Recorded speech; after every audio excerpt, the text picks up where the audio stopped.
Hi everyone, and welcome to Corporate Security Investigations, CSS 440. I'm Dr. Brian Wisniewski, and I'll be your instructor for the next 15 weeks. I'm really glad you're taking this course, and I'm really happy to be teaching it. It's one of my favorite subjects to teach.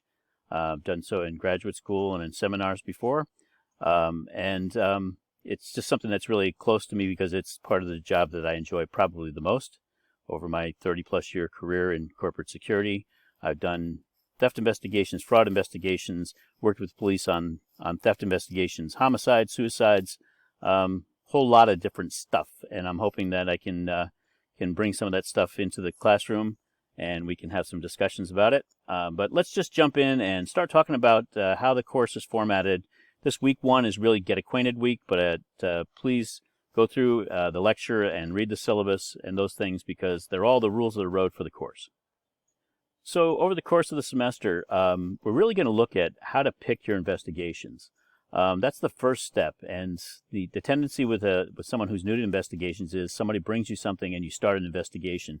There's some things you need to do to prove that an offense actually happened and that it is indeed an offense, not just offensive, right? So someone may do something that you say, wow, that's really in poor taste, but did it violate policy or law? So we're going to talk about how to ensure that you really just pick those investigations that make sense. We're going to talk about planning an investigation before you start so you know some of the steps you'll take along the way and you can keep them orderly, keep them organized. And then you'll have to record the investigation, an investigative report normally, which may involve a lot of appendices with different types of evidence. We're going to talk about gathering evidence and interviewing witnesses, and we'll do, I have 1 week set aside, but we may end up doing 2 on interview techniques because it's really one of the most important parts of investigations is how you interview people and what techniques you use to get to the truth. We're going to learn a little bit about the political pitfalls of the workplace. And when I say political, I don't mean, national elections. I mean workplace politics. I mean the dynamics of the workplace. Understanding that if you're a police officer and you pull someone over, it shouldn't matter whether they're the mayor or someone who has no political standing in their community. But in the workplace, everyone has a hierarchy. They're a manager, or they're a line worker, or they're a director, or they are they could be the housekeeper. There is a hierarchy in organizations, and it does affect how you do investigations. It should never affect your outcome, but it does affect how you go about it, and those are things that we need to discuss. And then we're going to talk about some tools to use. We're going to talk about forensics tools. Computer forensics are obviously a big thing, and we'll talk about that, and then how to present your investigation internally and externally so that you show that you've done the work, you've crossed all the T's and dotted all the I's, and you present your investigation to either the police or to management or human resources or compliance or whomever in an impartial way that gives them all the information they need to make a decision on the disposition of that investigation. So all those things are going to be done 100% online. But there are weekly deliverables. Those who have had me in courses before understand that there's something to do every week, right? There'll be reading, there'll be lecture, and either writing, usually a discussion, or a quiz every week. Students in the last 2 semesters have told me they didn't feel they had enough opportunity to get grades. There were some weeks where I didn't assign a quiz or a discussion. There was not a graded assignment. There was reading and lecture, and they felt that they needed more opportunity to influence their grade in the end. And so we have something light each week so that we can keep going with that. Now, excuse me, there was another survey that was done that said, especially with online work, that students felt that in online classes they had more work to do than they did in face-to-face classes. I try to keep mine balanced, and you'll put about the same amount of work in this course that you do in any face-to-face course. I try to keep the reading and the lectures and the assignments relatively balanced so that in 3 hours a week, you can get the work done, which is what you should be spending on each one of your courses. That's kind of how it plays out, right? At least 3 hours per week on a class. They say the amount of time you spend in the classroom, double that. That's what you should be spending on a course. I think we can be more efficient than that, quite frankly, in this environment. So I'm going to tell you that I think 3 hours most weeks will do it. There may be some weeks which are a little longer, though, so you should be prepared for that. But I try to lay that out for you. The quizzes, discussions, a midterm, and a final paper make up your final grade. Those are how I come to a conclusion about how well you did in the course, and you tell me how well you understand the information. We're going to have some guest interviews as part of the lectures. I don't know that we will do any live interviews because not everybody can come to the table at the same time in a fully online course, and that's part of the deal. So we will embed those into our lectures when we have someone to interview. But anybody that we interview, I'll make sure you have contact information for if you have questions, and I'm sure they'll be happy to answer them. And with all that said, the secret to success here, and you'll see this again, is to send up a flag early if you start to fall behind. If you don't keep up each week with everything, there could be something happening in your life that's real and needs to be taken care of, and you fall behind. Send up a flag and let me know when you're falling behind so we can get you back on track, because there is a point where you get too far behind in a course like this and you never catch up. So let's not let that happen. So my lectures are generally 40 minutes long. I'm going to try to embed some videos, even if it's just me talking into these things. I tried that today, and there's a little glitch with I use something called Screencast-O-Matic to record lectures, and for some reason it's given me some grief today. So you don't get to see my smiling face sitting on my nice warm deck out in the sunshine. But generally it takes about 40 minutes, just like in a live class. I think 40 minutes is enough. There are some classes that last longer than that, but I think after about 40 minutes, our brains all turn to mush, and we just kind of, drift off and nod our heads and pretend we're listening. But I think that's plenty. What I do is I record the lectures, and then I upload them to YouTube. And it's a protected YouTube channel where you go into D2L, and when you click on the lecture, it will actually take you to that YouTube site that's protected because it's by invitation. You have to have the address, and you're all invited. The reason I do that with YouTube is that some of my students in the past have jobs where they need to work at night, to pay the bills or whatever, but they have some downtime. And if they copy that address and cut and paste it into their phone, they can actually watch the lecture on their phone and not have to try to fire up D2L, which doesn't always work well on mobile devices. So, and YouTube always does. So, I hope that helps.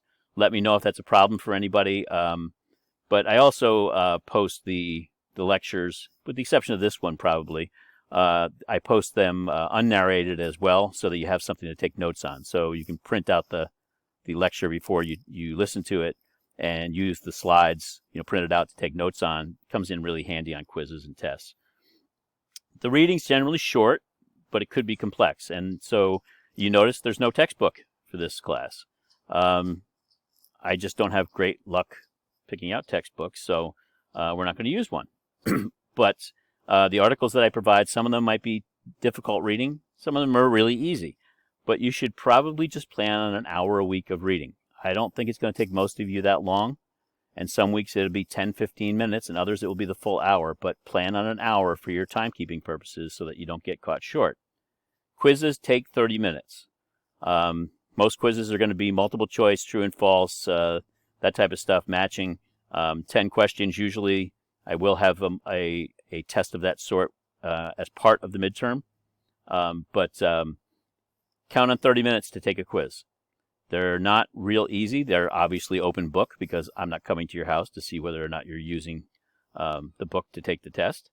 But plan on 30 minutes simply because you don't want to get caught short on time. Midterm is in 2 parts. We don't have a class that week. There won't be a lecture that week. But figure 2 to 3 hours to complete the midterm, because there will be a true-false matching multiple choice test along with a written assignment that you will write from scratch. So just plan on 2 to 3 hours of work that week, just like a normal week. The final paper for the course, and some of you have had me in courses before, is a reflection paper. It's basically what things did you enjoy or not enjoy in the course, what things are you going to take away, and how will you use some of this in your future practice. So some of you are not security majors, you may be safety majors or cybersecurity majors. You'll be able to tell me how some of the things in the course may apply to what you do and how you might use them outside of the security realm. And you also are obligated to give me some advice on how to improve the course. And that's about a 5-page paper. I say that because it's usually about 1,000 words. It's APA format. We'll work on that a little bit during the term. Everybody hates it, but it's part of the rite of passage of being a student, so get used to it.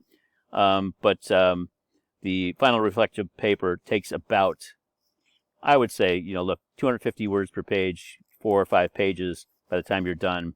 you're going to work probably 4 hours on that, and it'll be due finals week, but I'll be releasing the full format and what I expect in the paper the week before, so you could get it done and turn it in the first day of finals week, then concentrate on your other courses. So I hope that's helpful to you as well. And again, you're seeing this for the second time. If you fall behind in this stuff, you need to send up a flag early and let me know. So what units are we going to study, and what types of things are we going to study? So the first, we're doing the intro this week. Next week, we're going to talk about criminal versus corporate investigations. Got a kind of a fun exercise to do on that, I hope. But there's certainly differences between criminal investigations that most of you see on TV and in movies and corporate investigations. And it's important to lay out the groundwork to understand the differences. Then, again, we're going to go to determining the need, picking things that really need to be investigated. And how do you know an investigation is warranted? And how do you know you're not chasing ghosts and you're just wasting your time investigating something that will never go anywhere? We're going to learn how to form the investigative plan and writing a report as you go along. I will tell you that as an investigator, that is my number one weak spot. I hate writing the report. I love doing the groundwork. I love doing the research work. Writing the report, not so much. So I'm going to force your hand and make you do it as you go along, because somebody has to force my hand to do it. We're going to talk about witnesses and how good they might be. And witnesses aren't just people who witness the crime or the offense, but those who have knowledge that will help you in your investigation are also called witnesses. So, for instance, if you're looking at a financial crime where someone may have embezzled money from your organization, you may not know the finance rules and how finance goes about, making sure that doesn't happen. What rules are in place? How do things flow through the financial systems?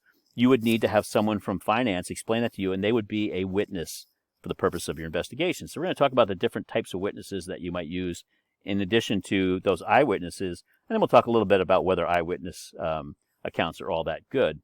We'll talk about workplace dynamics, and this is something that I hope you pay attention to no matter what you do in your life, because it's a reality. And as much as we'd like to say that everybody is equal in the workplace, that is not the reality. It's like the old Orwell book Animal Farm, which most of you have probably read. All animals are equal. Some animals are more equal than others. And that is kind of how it works in the workplace. And as an investigator, you need to understand that, so you approach your investigation in such a way that you respect the hierarchy, but still get to the results you need and the truth that you want. And then we're going to have our midterm. And after the midterm, we're going to come back and we're going to work on interviewing techniques. And there's a couple of different interviewing techniques we'll go over, but I will tell you that I have had success, and I know that some of you have heard me speak on this before, with the Reid technique. It is just a really cool technique that has not failed me in many places.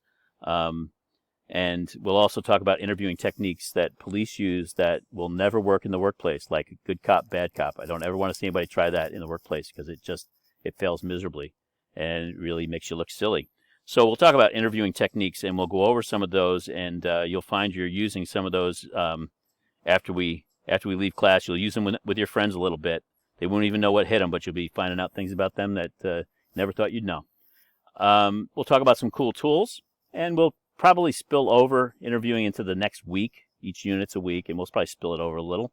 But cool tools that you can use, and then we'll have more on tools. So we're going to talk about tools that are generally available to you in the normal workplace, and then we'll have some discussion about tools that are not normally available to you, just so you know they're there.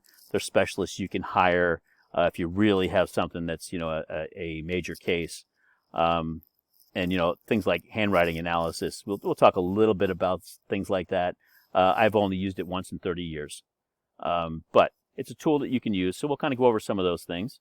We're really going to talk a little bit about legal constraints, because there are things that you do in an investigation that can get you put in jail, and there are things you do in an investigation that keep you from going to jail. And so, and when I say jail, I mean jail. There are basic human rights, and people have constitutional rights, and those spill over into the workplace. But it is different than a police investigation. So you need to understand the legal constraints of a corporate investigation and what protections you have, and you can avail yourself to, so that you don't get sued or, worse yet, get arrested. Presenting your case is hugely important, because you can do all of the legwork you want, and you can lay out the case, and you can find the guilty party. But if you can't present it properly, then the decision makers, in the case of a criminal investigation, would be a court. In the case of a full corporate investigation, might be human resources, management, leadership at any level, depending on what the offense is and who the offender is. But if you don't present it right, you're never going to get the result that you would expect. And you should never want a result. You should want just, a fair ending, and you've done your share and you've turned it over. But you need to present your case in such a way that it really leaves very little open for interpretation. We'll do a recap just before the final paper. So in week 14, the week before finals week, we'll do a recap, which will help you, kind of formulate your final paper, and by then you'll have the format for it. So in reality, with finals week being actually 3 days, really, you'll get at least a week and a half to write that final paper. So don't fret about that. I'll give you plenty of information on it before we do it. And those who have done it before, I think you found out it really wasn't all that hard to do. So this week, like I said, we're going to talk a little bit about the rules of the road and what our joint expectations, our mutual expectations are for the course. And of course, we turn to our syllabus, which is our guiding document. And is it boring? Yes, it's 13 pages of, oh my God, make me yawn. But it is informative. It does tell you what you can and cannot do and what I am obligated to do and what I will do. Before you call me, if you have questions about, the format of the course, please take a look at the syllabus first, because the answer's in there. That's where I'm going first. There's a syllabus quiz this week. Those who've had me before understand I give a syllabus quiz. It is worth the same 5 points as any other quiz. It's the easiest quiz you're ever going to take, because it's going to ask you if you've read and understand and will abide by the syllabus. But let's talk about the syllabus and let's go over some of the highlights together, just so we're on the same page. So as I said earlier, there is no textbook to buy for this course. I hope that didn't break your heart. I know it didn't break your wallet. I will supply articles, videos, journal pieces, those kinds of things. Some are harder than others to read. Others are really easy to watch. Just like I said, allow yourself an hour in your schedule. And if it only takes you 15 minutes, happy days. You've got 45 minutes given back to you to do with whatever you choose. I use texts in some of my courses, and in some of them, physical security being one of them that I teach, I definitely will continue to use a text. Security law, I will use a text. But in this case, I just didn't find one necessary. And I will tell you that I do pretty well on my student reviews, except for textbooks. Nobody seems to like the textbooks I get, or they say, we really didn't use it all that much, and I spent $50 on it, right, or more. And so I'm not a person that likes to be wasteful with your money or mine. And so we're going to try it without. This is the first time I will teach an investigative course without a book. And in the feedback, I would like some information from you about whether or not you thought that was a good idea or a bad idea. Don't think about cost, because you're not going to take this course again, so you won't have to worry about buying the book the second time. So don't say, no, don't have a book for this course, because it's never going to cost you anything to take this course, right, for a book. But give me some feedback on whether or not you thought it would have been easier with a textbook. I have had some students tell me, when I've not used a text before, they thought it would have been easier to follow the course had we gone with a text and followed it.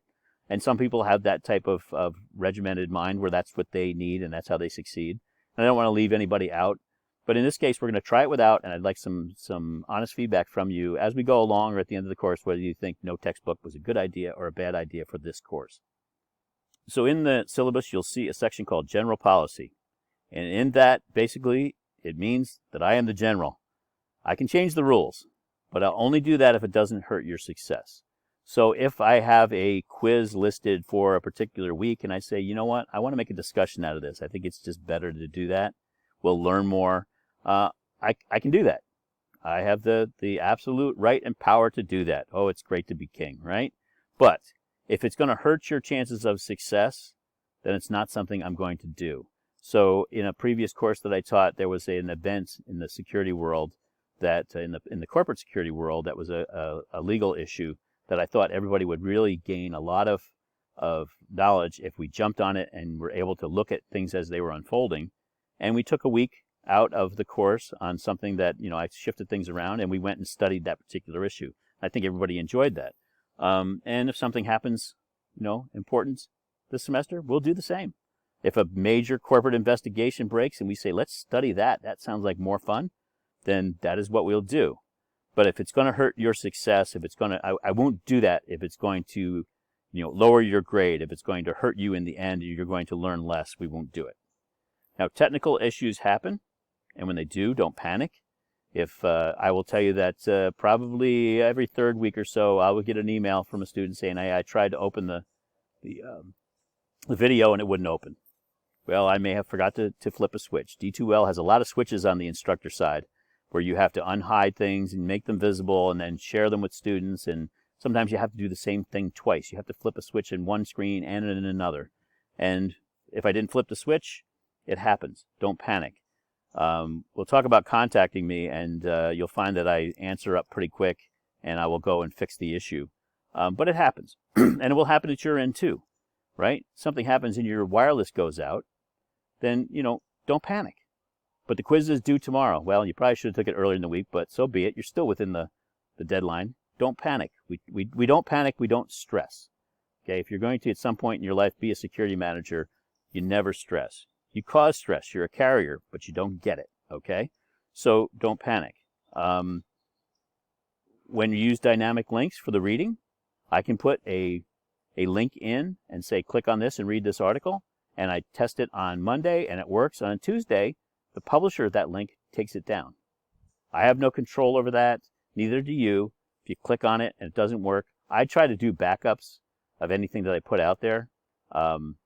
But some of it, you can't necessarily do that unless you screenshot, 10 pages, and I'm not going to do that. So there are alternatives. I always have a plan B, so don't sweat it. But if something doesn't open, be cool. Let me know.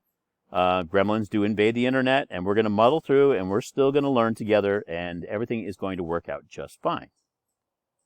So getting things in on time is pretty important. This is a small class, and with a smaller class, there's a lot more flexibility, right? If you don't get something in on time. But I teach other classes, and those aren't small classes. And I also work a full-time job, just like you do. You're a full-time student, or you're a part-time student, you have another job, or you're a parent, or whatever. We all work full-time jobs, and frankly, I have 1.5, because I'm teaching half-time at Slippery Rock, and I work a full-time job that is rather demanding and does require me to put in my 50 or 60 hours a week and often travel. So I get it that we're all busy. I understand reasons. If you have a reason you didn't get something done, you just need to tell me before it's due why you don't think you're going to be able to get to it, what the reason might be. I understand reasons. I don't like excuses. And if it's something that's provable, I may ask you to prove it. So before you come up with a wild story about your grandmother died, and hopefully nobody's grandmother dies during the semester, please. But if you say that, don't think for a minute I'm not going to go and look up in your local paper to look for grandma's obituary. I might send flowers. So, just be truthful. Don't come with excuses. Come with reasons why you may need an extension, and I'd be more than happy to work with you. The secrets to get the work in on time are be prepared enough to tell me why before it's due. Okay, before it's due, that's the important part. If you come to me after something's due and say, I'm not going to get my paper in on time, the answer is, yeah, I'm a trained investigator. I figured that out already when it wasn't there on the due date, right? So come to me beforehand if you need an extension on something. More than happy to work with you for valid reasons.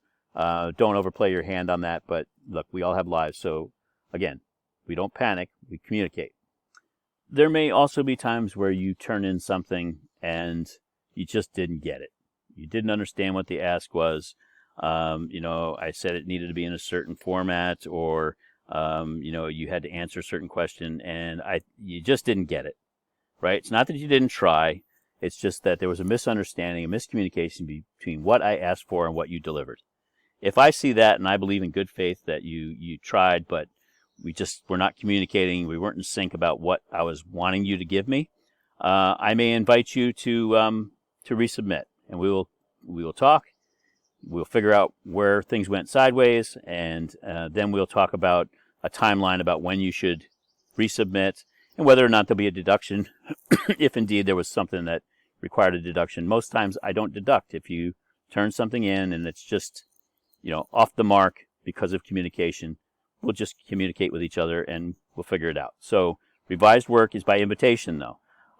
If indeed you submit something and then you come back and say, well, that wasn't my best work, I'd really like to take another bite at that apple, I'm probably not going to allow that, because that's just people, asking for an extension is really what they're doing. But if I think in good faith you just, didn't understand what I was asking for, or I didn't communicate it well, then I will certainly invite you to resubmit for a better grade. I really love discussion posts. I know some of you don't care much for them. They will have 2 due dates on them, one early in the week to get an initial post in, and then one that ends at the end of that particular unit where you need to put in a certain number of responses. Generally, there is an initial post, and it will have a minimum number of word count, and you're going to hit that, okay? Don't shortchange me or you. And that's normally done Wednesday or Thursday. We start our week on Monday.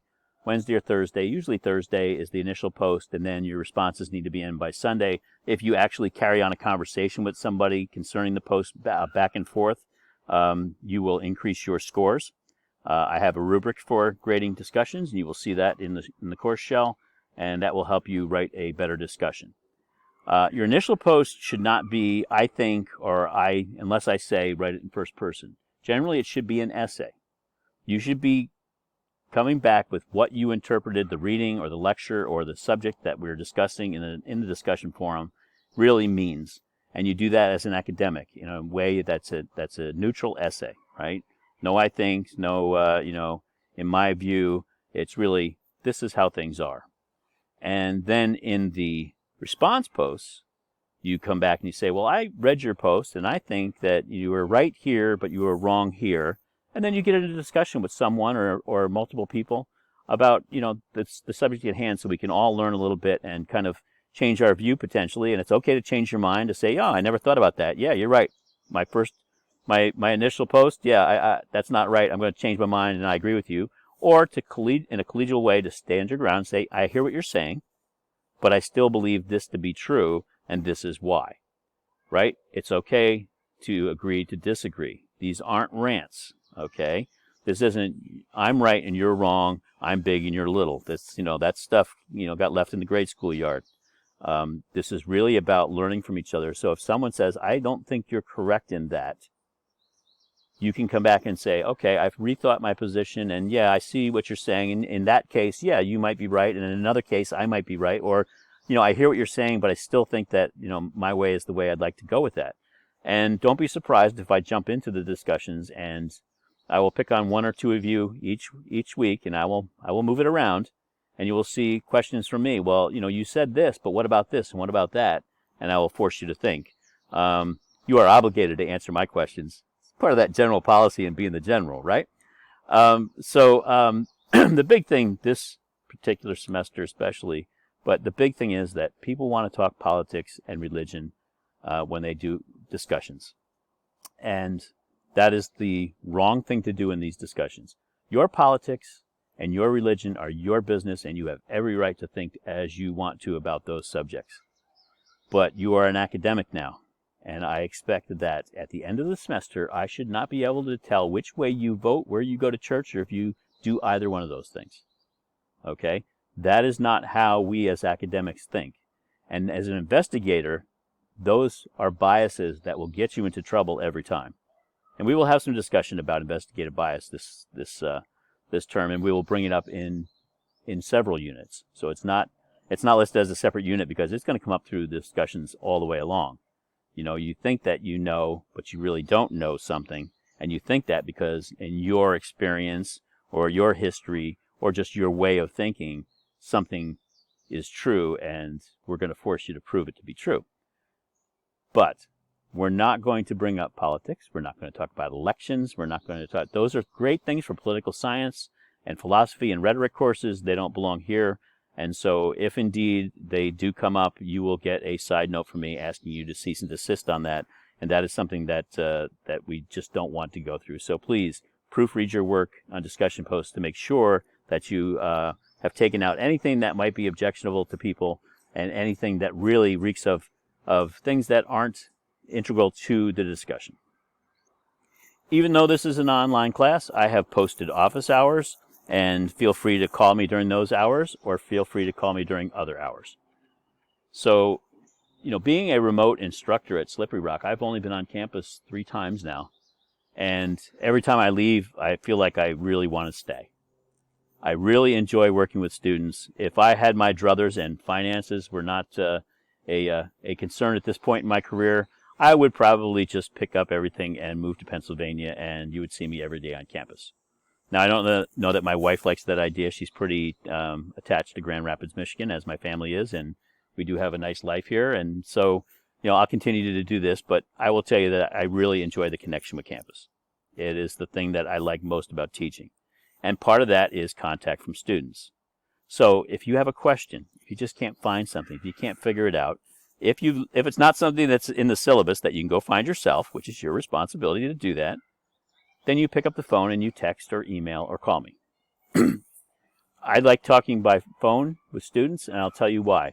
Because in your career, once you leave school, you will be talking to your boss and to customers and to internal leaders all the time on the phone. And why not practice that as a skill set now? So pretend I'm just look at me as your immediate supervisor in this particular course. And if you have a question, you're going to your boss and ask a question, you would pick up the phone and you would ask your boss the question. And that's a good thing to practice. It's a good way to get comfortable with the communication and to understand how it works back and forth, and understand how sometimes you have to, wait in order to get an answer back. My particular case, my bosses over the last 10 years have worked in either different cities, different states, or different countries. And so, if my boss was working in Dubai, and that's where his office was, then I would ask him a question and I would need to wait 12 hours because he was asleep. So, that happens, but, don't worry about the office hours so much. I do travel, and we're not doing a lot of that right now, but I don't have any flights over 20 hours this term that I'm aware of. But if I am traveling, you'll have to wait for me to get where I'm going to answer your questions. So, but please contact me if you need to talk to me. That's really important. So in the syllabus, there's a breakdown of each week, what we'll study, what's due. Those are the tentative plans. They can change. I put a lot of stuff in the news section of D2L. When you open up the course shell, there's a news section. You'll see me put 2 or 3 things there a week.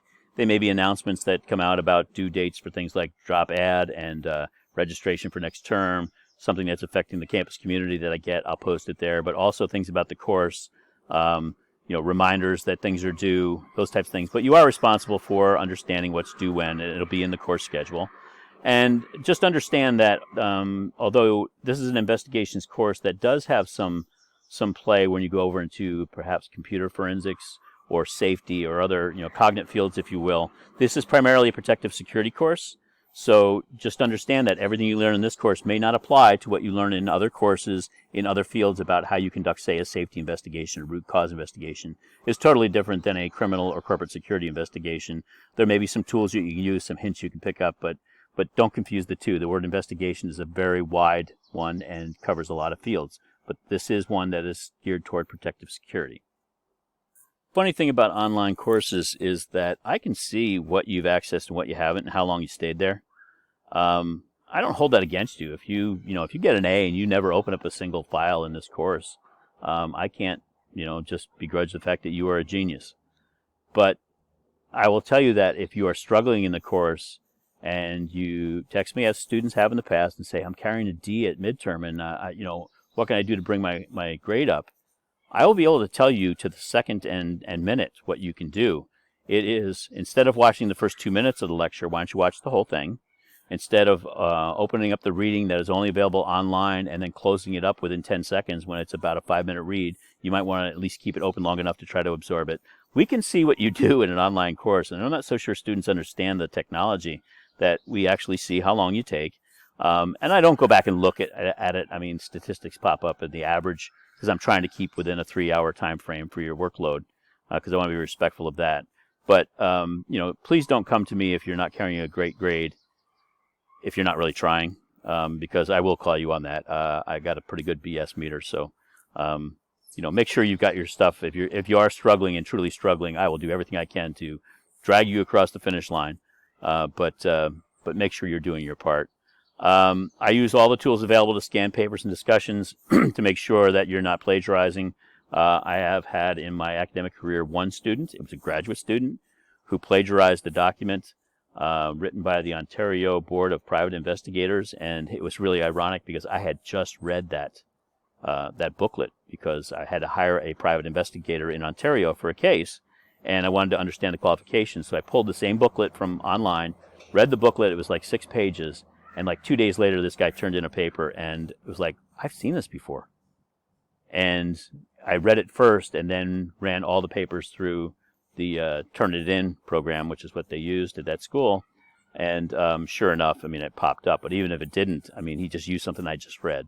So I use all those tools to check. Please don't plagiarize. And by the way, if other students turn in papers in previous courses, those papers, when they're run through Turnitin, also become part of that database. So if you're copying a paper from somebody else who's taken a similar course, you're going to get jammed up. Even if it's your own paper, if you've written it for another course, we can have a discussion about whether you can reuse some of that stuff. I don't want to be wasteful if it's applicable. But if you're going to reuse a lot of previous papers, you best check with me first because you're going to get jammed up. Quizzes have test banks. So if it's a 10-question quiz, there are probably 30 questions in the bank, and they will be mixed up, and so will the answers. So no two students will likely get the same quiz. I don't do that for every quiz, but I do it every once in a while, and maybe every second or third one. So if you call your friend and say, hey, I'm taking Dr. Wisniewski's quiz, and I want to go out, 10 questions, what are they? And he says A, B, C, true, C, B, D, A. You're going to get really disappointed because normally you're going to get a really bad grade because his test isn't the same as yours. They just both have 10 questions. They may be different questions. If they're not different questions, the answers will be in different order, and the questions themselves will be in different order. So, you know, look, it's an online course, and it's an open book course. So, you know, don't be silly about it. You've got all the advantages you need. You know, don't try to work together on it in silly things like that, because you'll just get caught. If you have a learning disability or a disability of any kind that's going to impact you in the course, the university has advised me if you have called it to their attention, and I will certainly work with you to make sure that we accommodate you in any way possible to make sure you are successful. If indeed you find that something you know, changes during the course of the semester, please ensure that you talk to the Office of Student Disabilities so that they can advise me that we need to make some changes in the way you take tests, the way you turn in papers. I don't put timers on quizzes. There's a 2-hour timer on them, but if you go more than the 2 hours, it'll just reset itself. So don't get flipped out by that. I'm not big on, you know, timed stuff. So, but certainly if we make any kind of accommodations, be they for a disability or any other reason, they need to be fair to everybody, and so you can count on that. I'm all about fairness. So I've got 2 slides here about me, just in case we have not met. I am Director Global Security with Pfizer Inc., which is a very large biopharmaceutical company with many tentacles and about 100,000 employees. I currently work in physical risk mitigation. In the past, I've worked in everything from executive protection, investigations, anti-counterfeiting, fraud, supply chain. So, you know, in a 35-year career, I've worked in a lot of different units. I've also worked for a number of different divisions of the company. I have a doctorate in education from Creighton University. Any basketball fans will probably have heard of Creighton. I have a master's in criminal justice from Boston University, a bachelor's in management from Spring Arbor University, and an associate's degree in general studies from Jackson College. That is how I got my first taste, really, of higher education. And so if there are any transfer students in the course, I was one too, so I get it. I'm a certified protection professional from ASIS, which is the highest level of corporate security certification you can get. I'm certified in the READ technique of interview and interrogation, both at the basic and advanced levels. And I'm a 6-year military veteran. I was an Air Force guy, law enforcement specialist the whole time, and I was an enlisted guy. So if there's any ROTCs in the course, I know what it feels like to be yelled at all the time. So a couple other things about me. I've earned a diploma or a degree in every decade of my life, and I am 60 years old now. I know, I sounded like a 20-year-old, but really, truly, I am 60. But I have earned a diploma or degree in every decade of my life, and now that I'm 60, I have to earn another one before I turn 70 to keep that streak going. I worked for the same employer for 35 years since I got out of the military, but I've been through so many mergers, acquisitions, reformations of companies that I've been through different cultures and job changes, so it almost feels like my career has been really diverse, working under the same umbrella. So the good thing about that is, you know, I get my time in and my pension and all those great things, but I've had such an opportunity to work in pharma and medical devices and transportation security and executive protection, and really on the business side and on the pure security side, even facility side. So I think that although my resume will tell you I've been in the same place for 35 years, I've done 35 different jobs in those years. So I feel like I've got a pretty good breadth of knowledge to share with everybody. I go to bed early because I get up early in the morning. So if you call past 10 p.m., you're probably not going to get an answer if you text past then. I don't mind, however, text in the evening. In fact, it's better. I work during the day. And you can text me during the day, right? I mean, it's not a problem. But I'm here all the time and will answer back. But if it's 8 or 9 o'clock at night, that's normally when students really start to wind up. It's the human condition where people between the ages of 16 and 25 tend to do better work, after the sun goes down, right? Later in the evening than they do first thing in the morning. And people in their 60s, like me, tend to go to bed early and get up really early in the morning, and I'm out on the deck having coffee while it's still dark watching the deer walk up. So you may not get an answer if it's after 10 p.m. You may wait till the next day. Just know that if you're working on something and you think you might need some help, you might want to start a little earlier or get those questions out early, or you may have to wait till the next morning. But I do stay up, and I do have the cell phone close to me, so I may grab it even if you text later, because I usually don't go to sleep till after 2 episodes of Family Guy in the evening. And I have a birthday coming up this term. Don't worry about sending cake or presents. And I like to shoot baskets to unwind. It's been tough being quarantined at home a little bit recently, but that is kind of how I unwind, and everybody's got their thing they do. I also like to ride my bike and get out in the gardens and those kinds of things. So, and we all have to have a hobby, so I'm interested to hear about some of yours. So this week, view the lecture, which you just did. Thank you. Read the syllabus by the end of the week. Take the syllabus quiz by the end of the week. Do an introduction post. Please do it by Thursday so everybody has a chance to look at them. And there are instructions about your introduction post and how it's supposed to be laid out. Part of the introduction post is so I can look and see how you write and your style a little bit.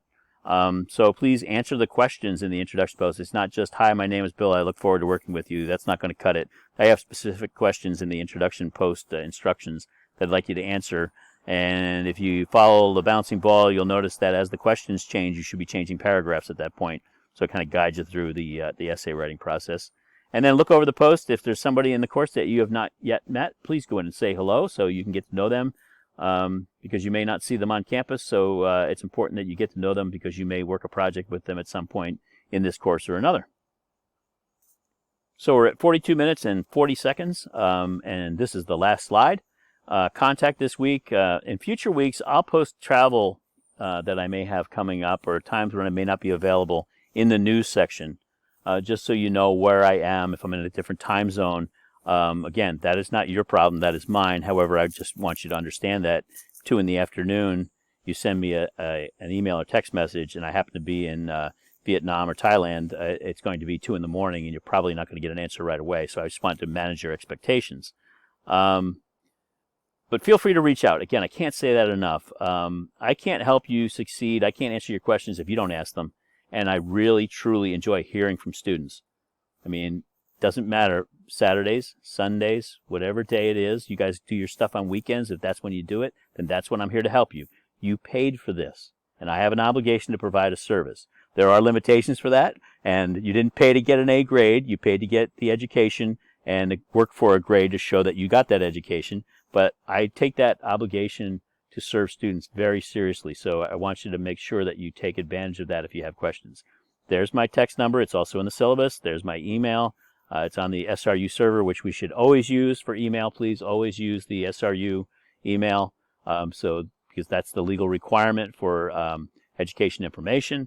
And with that, if you have questions, please contact me. Have a great rest of the week. At 44 minutes and 10 seconds, we are done with our week 1 lecture, and I will be back with you on the discussion board on introductions. Have a great week.